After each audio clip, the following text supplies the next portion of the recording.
શિયાળાના સમયમાં આમળાનું સેવન કરવાથી અનેક ફાયદાઓ થાય છે. હાલ શિયાળાના સમયમાં આમળાની પણ મબલક આવક જોવા મળી રહેતી હોય છે.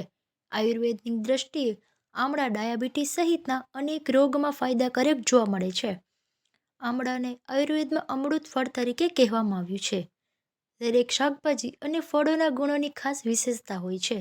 તેમને સેવનથી અનેક ફાયદાઓ થતા હોય છે. સારા આરોગ્ય માટે લોકો લીલા શાકભાજી અને ફળો તેમજ દેશી ઔષધિઓનું સેવન કરતા હોય છે. આયુર્વેદમાં આમળાને અમૃત ફળ કહેવામાં આવે છે. તેમના સેવનથી અનેક ફાયદાઓ હોવાનું આયુર્વેદિક ડોક્ટરે જણાવ્યું હતું. આયુર્વેદની દૃષ્ટિએ આમળાનું વર્ણન જોઈએ તો આમળા છે એને અમૃત ફળ કહેવામાં આવેલું છે. આમળાના પર્યાય જોઈએ તો આપણે ગુજરાતી ભાષામાં સામાન્ય રીતે એને આમળા તરીકે ઓળખીએ છીએ. અને એના પર્યાયમાં જોઈએ તો એના વિવિધ નામ છે. એક તો અમૃત ફળ છે કે એને સારું ફળ ગણે છે, એટલે આના સેવનથી આયુષ્ય સારું થાય છે, એટલે નામ એનું અમૃત છે. બીજું કે ધાત્રી, એનું નામ એક ધાત્રી પણ છે. ધાત્રી માતાઓમાં સારો ઉપયોગ છે, એટલે એને ધાત્રી ફળ કહે છે અને અમૃત ફળ પણ કહેવામાં આવે છે. સ્થળની દૃષ્ટિએ જોઈએ તો આયુર્વેદના વર્ણનમાં આમળા છે એ મધ્ય ગુજરાતમાં, મધ્ય ભારતમાં, ગુજરાતમાં અને કાશી આ વિસ્તારોમાં સૌથી વધુ આમળાનું ઉત્પાદન થાય છે. અને આમળા છે એ રસમાં મધુર, કષાય અને અમ્લ હોય છે. આના કારણે એ વાત ને કફના રોગમાં ખૂબ જ સારું કામ કરે છે. વિવિધ રોગમાં જોઈએ તો આમળાનો ઉપયોગ છે તે મધુમેહ એટલે કે પ્રમેહ, અત્યારે આપણી જનરેશન જોઈએ તો સૌથી વધુ રોગો છે એમાં ડાયાબિટીસ આગળ નીકળતું જાય છે. તો ડાયાબિટીસના રોગમાં આમળાનું સેવન ખૂબ જ સારું રહે છે. આમળાના સેવનમાં અમૃતા એટલે કે આયુર્વેદ જે ફળ છે એનું ચૂર્ણનો ઉપયોગ વધુ થાય છે. ફળના ચૂર્ણને પાવડર છે, પાવડરને પાણી સાથે લેવાનો હોય છે સવાર અને સાંજ.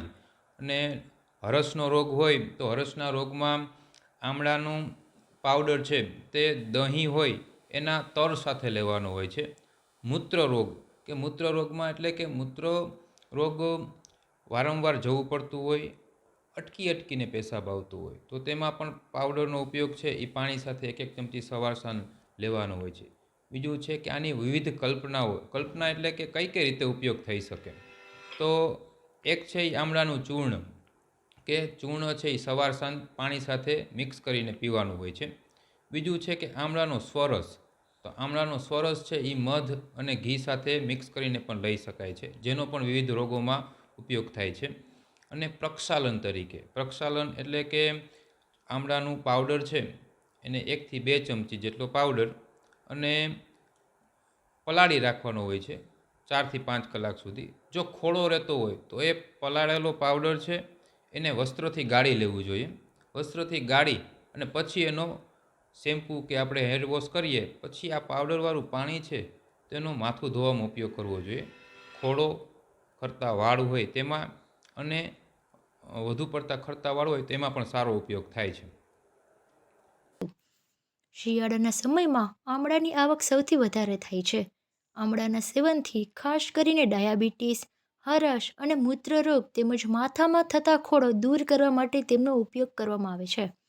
આમળાના રસ ઉપરાંત તેમનું ચૂર્ણનો ઉપયોગ કરી શકાય છે, જે બારેમાસ થઈ શકે છે. આયુર્વેદમાં આમળાનું સેવન ખૂબ ગુણકારી માનવામાં આવે છે. તેનો સ્વાદ 3 પ્રકારનો હોય છે. એક ખાટો, મીઠો અને તુરો એમ 3 પ્રકારનો હોય છે. ડાયાબિટીસના દર્દીઓ સવાર સાંજ પાણી સાથે આમળાનું ચૂર્ણનું સેવન કરે તો તેમને સારો એવો ફાયદો થાય છે. તો હરસના દર્દીઓને આમળાનું ચૂર્ણ દહીંની તર સાથે લે તો તે રોગમાંથી મુક્તિ મળી શકે છે. હાલ શિયાળાના સમયમાં આમળાનું સેવન નિયમિત કરવામાં આવે તો તેના અનેક ફાયદા હોવાનું આયુર્વેદિક ડોક્ટરે જણાવ્યું હતું.